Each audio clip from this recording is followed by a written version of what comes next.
शरणं हरि शरणं हरि शरणं हरि शरणं हरि शरणं हरि शरणं हरि शरणं हरि शरणं। सब गाइए, दोनों हाथ उठा कर गाइए।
शरणं कृष्णं शरणं कृष्णं शरणं कृष्णं शरणं कृष्णं शरणं कृष्णं शरणं कृष्णं शरणं कृष्णं शरणं। श्री राम शरणं श्री राम शरणं श्री राम शरणं श्री राम शरणं श्री राम शरणं श्री राम शरणं श्री राम शरणं श्री राम शरणं। शिवं शरणं शिवं शरणं शिवं शरणं शिवं शरणं शिवं शरणं शिवं शरणं शिवं शरणं शिवं शरणं। हरि शरणं हरि शरणं हरि शरणं हरि शरणं हरि शरणं हरि शरणं हरि शरणं हरि शरणं।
देखो, भागवत कथा में मूल है आपका मन भगवान में रहना चाहिए। आप कैसे भी रहे, आप नमक छोड़ कर के रहे या भोजन न करे या फलाहार करे या आहार करे या रोटी सब्जी पाए, कैसे भी रहे आप, परंतु आपका मन भागवत होना चाहिए। कोई सोचेगा मैं दिन भर भूखा रहूंगा, कथा सुनने के बाद में भोजन करूंगा, वो भी ठीक है, परंतु कथा सुनते समय मान लो आपको भूख लग रहा है, आपका मन रोटी के चारों तरफ घूम रहा है, आप सोचेंगे जल्दी बाबा कथा बंद करे मैं जाके भोजन करूं, तो फिर व्रत का वो लाभ नहीं मिलेगा। कोई सोचेगा मैं बैठ नहीं सकता, खड़े होकर के कथा सुनो, खड़े होकर के सुनो। कोई सोचेगा मैं लेट करके सो कर कथा सुनूं, तो चारों तरफ तुरई लगा है, आप लेट करके सो करके भी कथा सुन सकते हैं, परंतु आपका मन कथा में होना चाहिए, ये मुख्य बात। और कथा में आगे आगे वही व्यक्ति बैठेंगे, बैठने की तरीका भी दिया गया है भाई। जैसे दिन बढ़ेगा ऐसे जनता भी बढ़ेगा, हर रोज जैसे दिन बढ़ता जाएगा ऐसे जनता भी बढ़ते जाएंगे। तो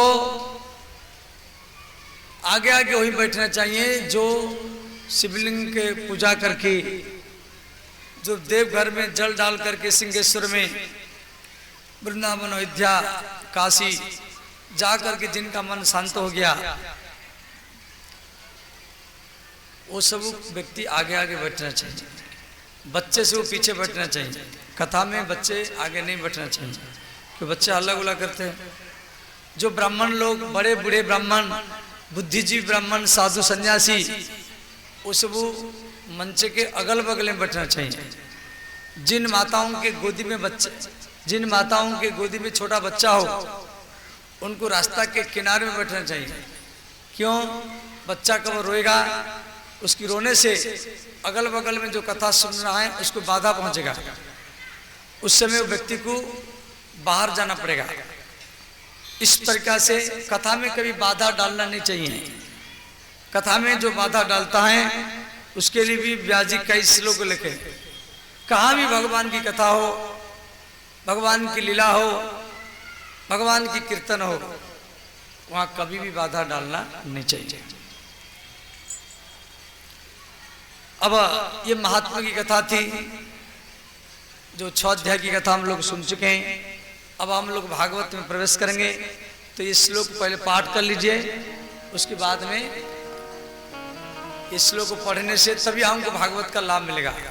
हाथ जोड़िए, आंख बंद कीजिए, भगवान श्री नारायण का ध्यान कीजिए। ओम नारायणं नमस्कृत्य, ओम नारायणं नमस्कृत्य,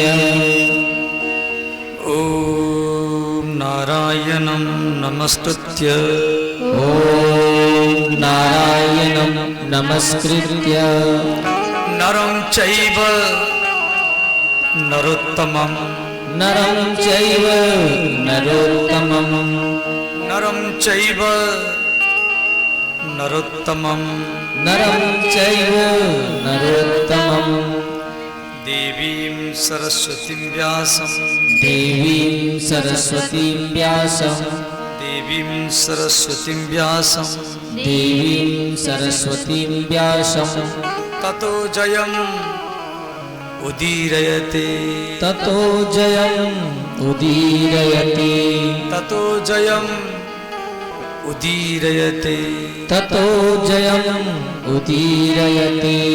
ओम नमो भगवते वासुदेवाय, ओम नमो भगवते वासुदेवाय, ओम नमो भगवते वासुदेवाय। ओम नमो भगवते वासुदेवाय। सब आँख खोले। इस श्लोक का अर्थ है भगवान नर नारायण को प्रणाम करके और व्यास जी को प्रणाम करके, कि व्यास जी भागवत लिखे और बुद्धि की देवी सरस्वती है, सरस्वती को प्रणाम करके, जयकार बोल करके भागवत कथा श्रवण करना चाहिए। भागवत में पहला श्लोक ओम तत्सत परमात्मने नमः, अथो प्रथम अध्याय, जन्मादस्यतः अन्य आदि इतर तचार्थे सा विज्ञम सुराट। भागवत का शुरुआत ज अक्षर में शुरू हुआ है, जन्मादस्य यतः। हमारी हिंदी में या संस्कृत में जो भी अक्षर है ये 2 भाग में बांटा गया, स्वर वर्ण और व्यंजन वर्ण। स्वर वर्ण क्या है? अ आ इ ई, ये सब स्वर वर्ण है। स्वर वर्ण 3 प्रकार के, हर्ष स्वर, दीर्घ स्वर और प्लुत स्वर। अ ये हो गया हर्ष, आ हो गया दीर्घ, और प्लुत क्या है? आ माने इसको लंबा करेंगे, ये संगीत में वेद में प्रयोग होता है। ऐसे व्यंजन वर्ण व्यंजन भी वर्ण भी कई प्रकार के हैं। ओष्ठ वर्ण, तालव्य वर्ण, मूर्धन्य वर्ण, दंत्य वर्ण, कंठ वर्ण।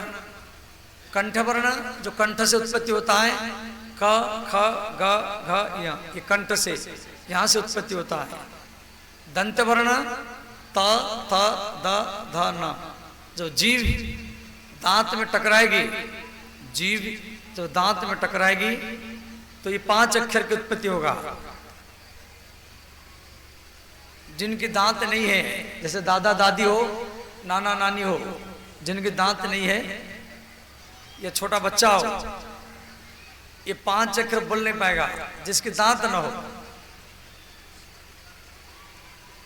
कि जब तक जीव दांत में टकराएगी नहीं त थ द ध न बोल नहीं पाएगा। और प फ ब भ म ये ओष्ठ वर्ण, दोनों होठ जब लगता है तो ये 5 अक्षर की उत्पत्ति होता है। बच्चा पापा मामा क्यों बोलता है? क्यों पापा मामा बोलने में दांत का जरूरत नहीं है। कोई भी बच्चा पहले पापा मामा बोलेगा, क्यों? ये दोनों होठ सटेगा, बस हो गया। कोई गूंगा भी जो बोल नहीं पाता है वो भी पापा मामा बोल देगा। अनुनासिका वर्ण या न म, ये संस्कृत में प्रयोग होता है। हमारी भागवत में दिया गया है कौन सा अक्षर बोलने से कौन सा रोग दूर होता है।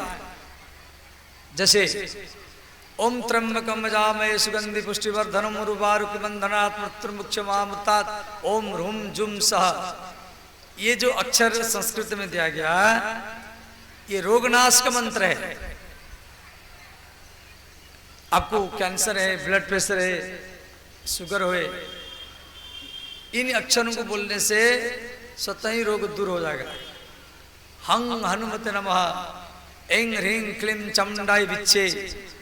तो कौन सा अक्षर बोलने से जीव दांत कैसे टकराता है, ये हमारी जो भी संस्कृत में जो भी अक्षर है इसे वो विज्ञान ऋषि मुनि के द्वारा सिद्धांत में बना गया है, ऐसे मनमुखी अक्षर से नहीं।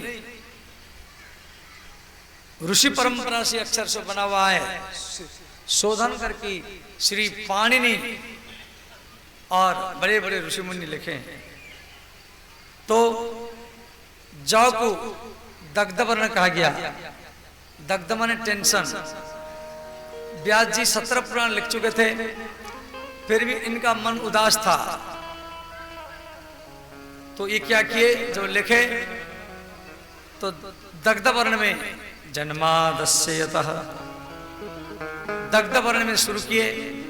भागवत में पहले प्रश्न दिया गया है अवतार क्या है, भगवान कितना अवतार लिए, क्या क्या लीला किए। भगवान जानने के बाद में धर्म किसके शरण में गया, ये 6 प्रश्न दिया गया है। तो ध्यान देना, पहला प्रश्न है अवतार। अवतार का अर्थ है अवतरेति इति अवतारः। अवतरण करना माने उतरना। भगवान वैकुंठ से पृथ्वी पर 24 बार उतरे हैं, इसको अवतार कहा गया। भागवत में 24 अवतारी कथा आप लोग सुनेंगे। प्रथम अवतार है श्री सनकादि अवतार। सनक, सनंदन, सनातन, सनत कुमार, ये 4 भाई है। 5 वर्ष की उम्र में रहते हैं। क्यों? ये हरदम भगवान की कथा सुनते रहते हैं और कीर्तन करते रहते हैं।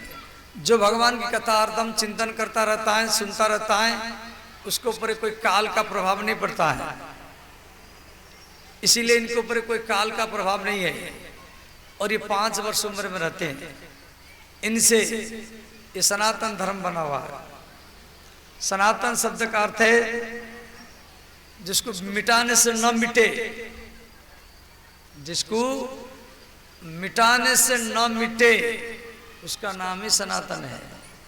जो इटरनल ट्रूथ हो, जो इटरनल हो, निरंतर सत्य हो, वो सनातन धर्म है। और दूसरा अवतार है बराह अवतार। बराह अवतार ये नेपाल में बराह क्षेत्र में हुआ, इन्हीं कथा आप कल सुनेंगे। तीसरा अवतार है नारद अवतार। नारद जी को भागवत में भगवान का अवतार माना गया है।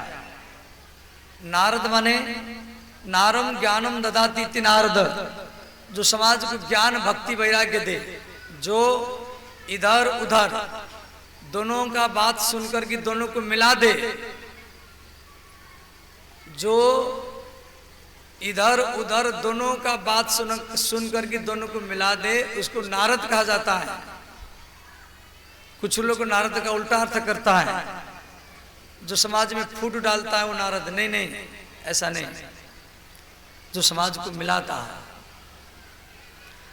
नारद जी को राक्षस लोग मानते हैं और नारद जी को देवता लोग भी मानते हैं।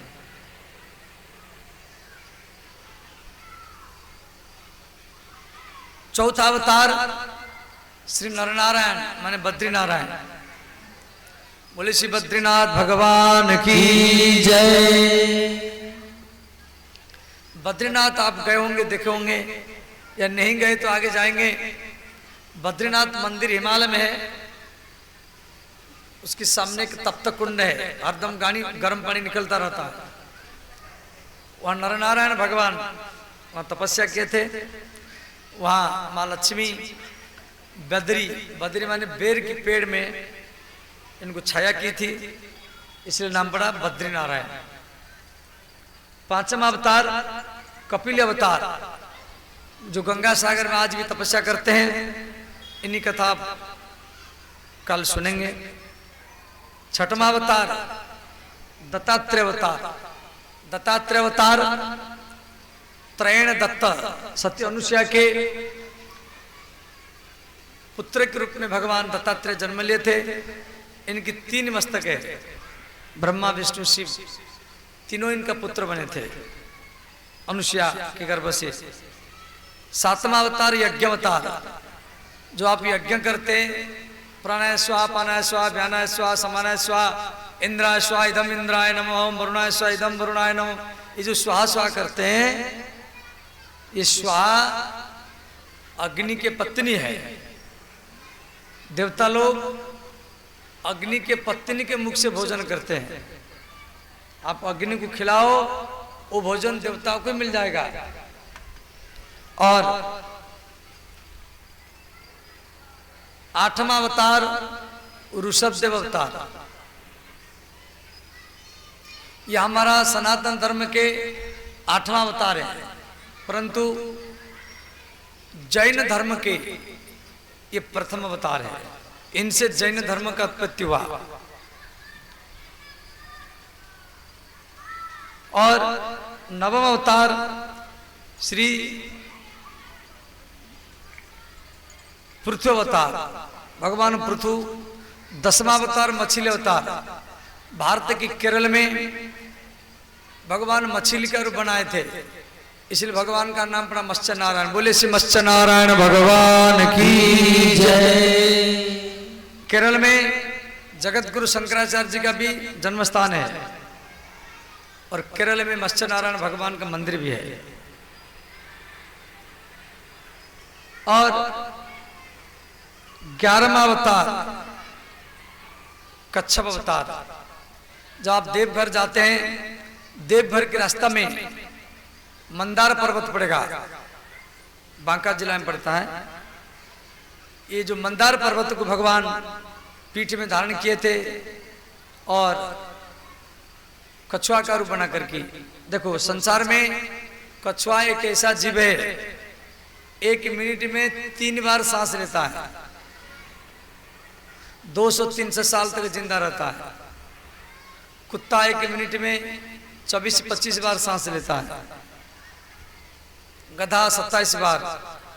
ये 20 साल में मर जाते हैं, 15 साल में मर जाते हैं। मनुष्य 1 मिनट में 15-16 बार सांस लेता है, 100 वर्ष जिंदा रहता है। तो जितना कम सांस लेंगे इतना ज्यादा वर्ष जिंदा रहेंगे। श्री 12वां अवतार धन्वंतरी अवतार भगवान धन्वंतरी ये अमृत कलश लेकर के समुद्र से प्रकट हुए थे। इनके द्वारा बताया गया मंत्र को जो डेली पाठ करता है उसको कोई रोग नहीं होता है। सब हाथ जोड़िए, आंख बंद कीजिए, भगवान धन्वंतरी का ध्यान कीजिए। इनके हाथ में अमृत कलश है, 4 हाथ है, मुकुट कुंडल है, ध्यान कीजिए। ओम अच्युताय नमः। ओम अच्युताय नमः। ओम अनंताय नमः। ओम अनंताय नमः। ओम गोविंदाय नमः। ओम गोविंदाय नमः। ओम अच्युताय नमः। ओम अच्युताय नमः। ओम अनंताय नमः। ओम अनंताय नमः। ओम गोविंदाय नमः। ओम गोविंदाय नमः। ओम अच्युताय नमः। ओम अच्युताय नमः। ओम अनंताय नमः। ओम अनंताय नमः। ओम गोविंदाय नमः। ओम गोविंदाय नमः।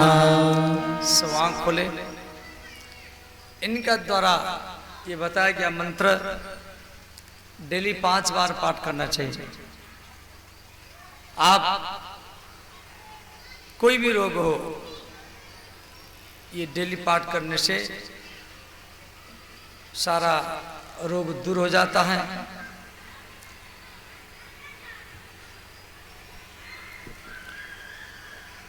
तेरहवां अवतार मोहिनी अवतार, 14वां अवतार नरसिंह अवतार। पूर्णिया जिला में बनमंकी प्रखंड में नरसिंह भगवान का अवतार हुआ था। 15वां अवतार वामन अवतार, 16वां अवतार परशुराम अवतार, 17 में व्यास जी जो भागवत लिखे, 18 में श्री राम अवतार जो अयोध्या में हुआ, 19 में बलराम अवतार। 3 राम हैं, परशुराम राम बलराम, ये तीनों भगवान के अवतार हैं। और 20 में कृष्ण अवतार, 21 में बुद्ध अवतार जो भारत और नेपाल की लुम्बिनी उद्यान में ये बुद्ध भगवान का अवतार हुआ था। संघम शरणम गच्छामि, बुद्धम शरणम गच्छामि, कर्मम शरणम गच्छामि, अहिंसा परम धर्म का प्रचार किए। और 21वां अवतार कलि के अवतार जो आगे होगा, अभी नहीं हुआ। उसके बाद में हंस अवतार, फिर उसके बाद में हयग्रीव अवतार। संबल ग्राम में विष्णु शर्मा नाम का ब्राह्मण होगा, उसके परिवार में ये कल की भगवान का अवतार होगा।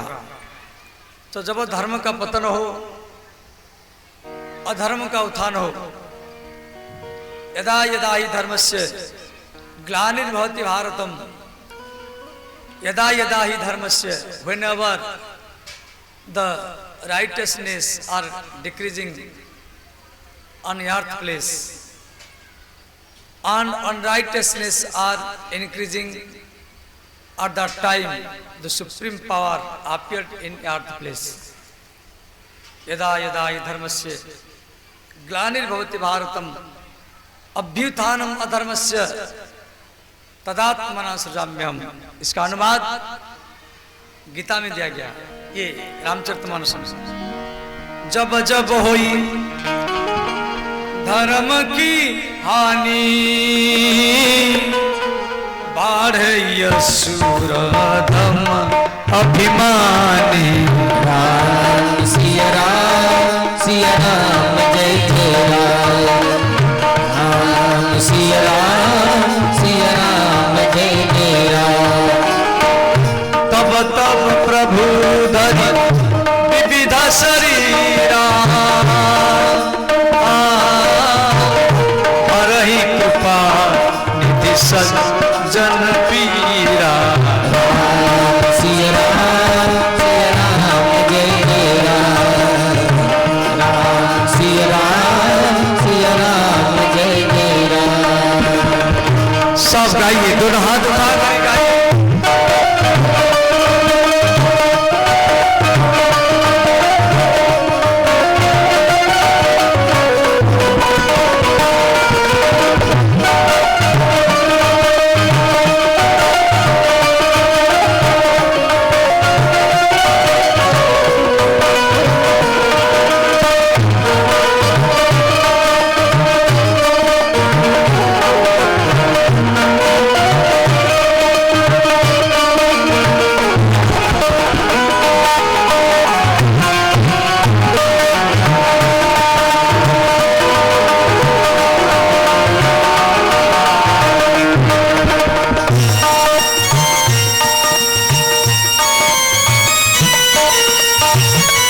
अनीति जय नहीं बरनी सीधई भी प्रदेन सुरधरनी राम सिया राम जय जय राम सिया राम जय जय राम मंगल भवन मंगलहारी प्रभु सुदशरथ जी बिहारी राम सिया राम जय जय राम सिया राम जय जय राम जब जब होई धर्म की हानि बढ़े यशोधम अभिमानी राम सिया राम जय जय राम सिया राम जय जय राम सब गाइए हर हर महादेव।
एतचांस कलापुंस कृष्णस्तु भगवान स्वयं इंद्रारि व्याकुल लोके पमुरंति उगे उगे।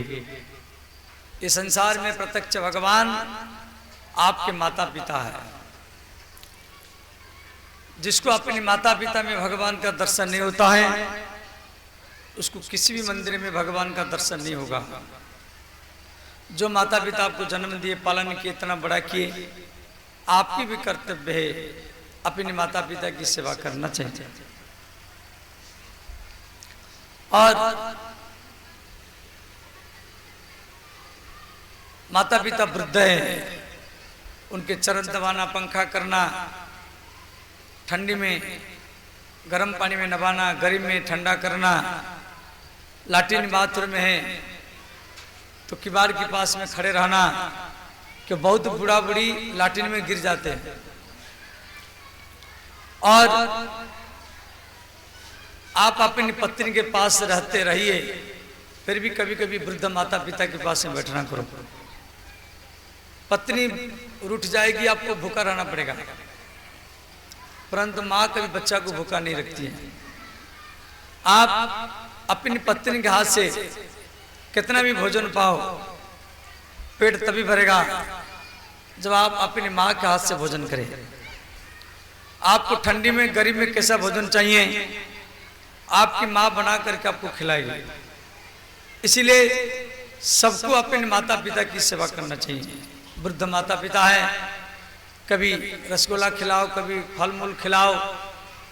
कई व्यक्ति तो माता पिता जीवित हैं, उनको खिलाते नहीं, और मरने के बाद में 5-5, 10-10 लाख रुपए के लड्डू रसगुल्ला बांटते हैं, और जीवित अवस्था में 10 रुपए की रसगुल्ला नहीं खिलाते। इसीलिए जो माता पिता की सेवा करता है वही अपने जीवन को परिवर्तन कर सकता है। जो माता पिता की सेवा करता है वही अपने गांव को परिवर्तन करके देश को परिवर्तन करता है, और देश में नया इतिहास भी बना सकता है। सबको माता पिता की सेवा करना चाहिए। श्री गणेश जी, भगवान शिव पार्वती के दो पुत्र गणेश कार्तिकेय बोले सब तीर्थ करके आओ, उसका समाज में अग्र पूज्य होगा, पहला पूजा होगा।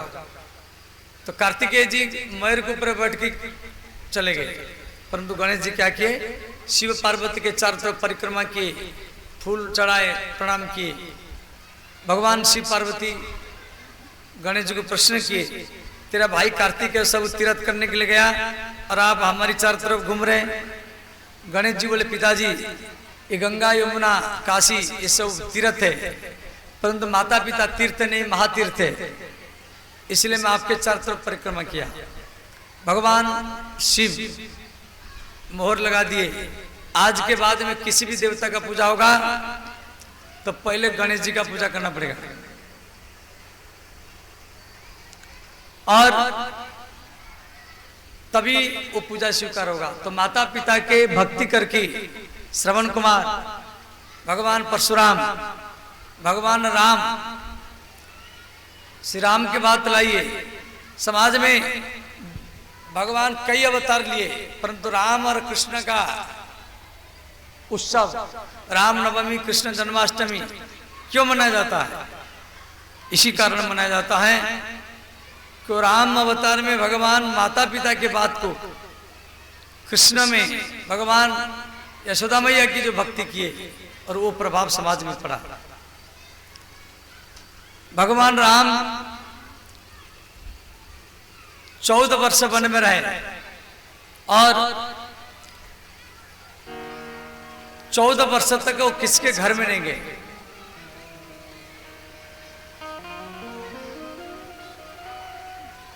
निषाद राज बुलाया तो भी नहीं गए, घर में नहीं गए। सुग्रीव बुलाया, विभीषण बुलाया तो भी घर में नहीं गए, बोले मैं घर में जा नहीं सकता।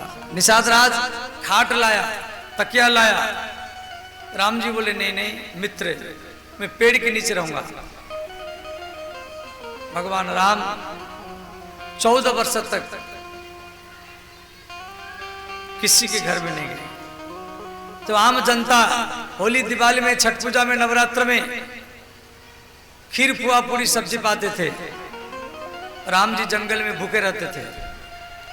लक्ष्मण जी कोल भील आदिवासियों के घर से भिक्षा लाते थे, उसको राम जी पाते थे। जब सब लोग मच्छर लगा करके, मच्छरदानी लगा करके सोते थे, राम जी मच्छर और मक्खी मच्छर बिच्छुओं के बीच में सोते थे।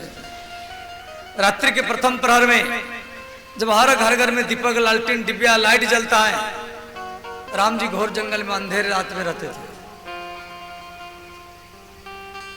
कोई भी आपके बहेटा के, देहत के कोई भी व्यक्ति मजदूर करके, रिक्शा में चला करके सहरसा मधेपुरा में दूसरा घर बना देता है। तो राम जी चाहते 14 वर्ष में क्या जंगल में दूसरा घर नहीं खड़ा कर सकते थे? क्यों नहीं खड़ा किए? तापस बेस विशेषी उदासी 14 वर्ष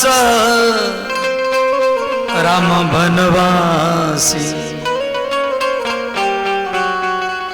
कई ने शर्त लगाया, राम 14 वर्ष रहेंगे तपस्वी बनकर के, उदासी बनकर के। जब निषाद राज के राज्य में राम जी रात भरी पेड़ के नीचे सोए, प्रातः काल हुआ, राम लक्ष्मण गंगा नदी में नहाए। तो कोई व्यक्ति नहाने के बाद में सिर में तेल लगाता है, सुगंध तेल, कंगी, सीसा। तो राम जी को कंगी, सीसा, तेल नहीं मिला। राम जी निषाद राज को बोले मित्र,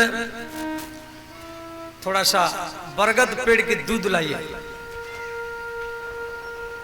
निषाद राज ने क्या किया, बरगद पेड़ के पत्ता को तोड़ करके दूध इकट्ठा किया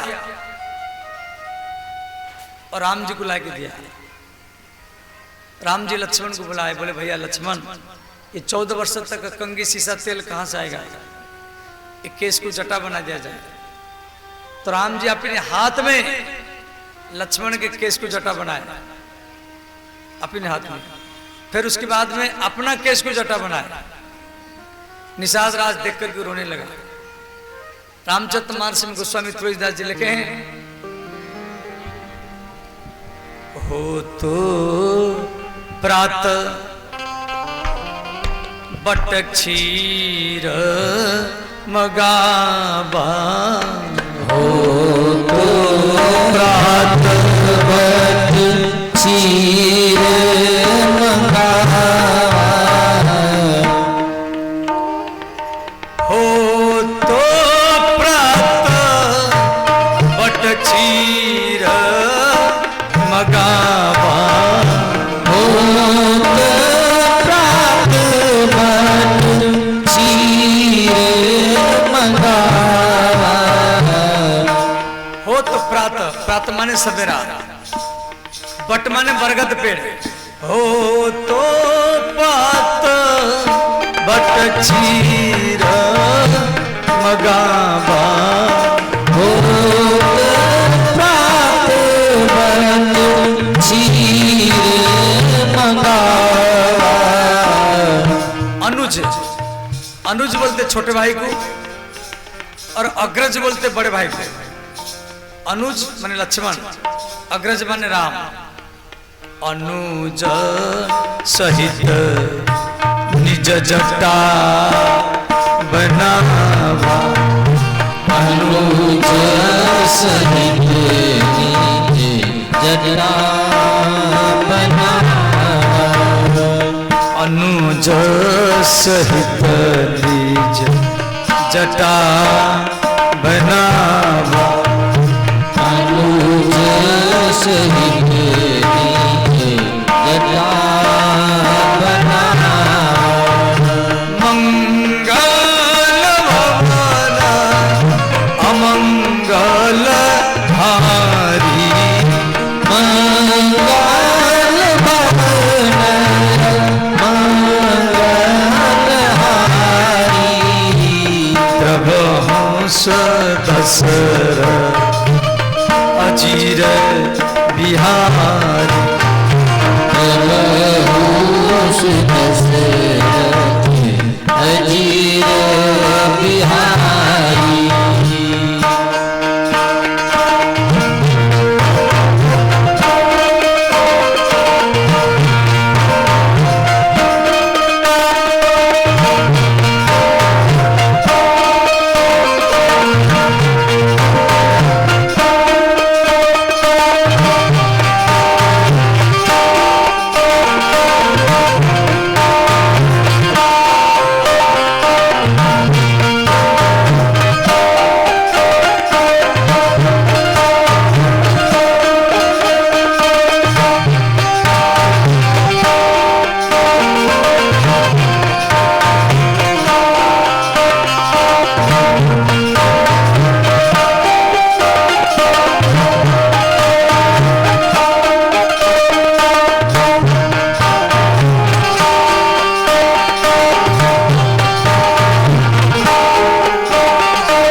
इसलिए सबको माता पिता की सेवा करना चाहिए।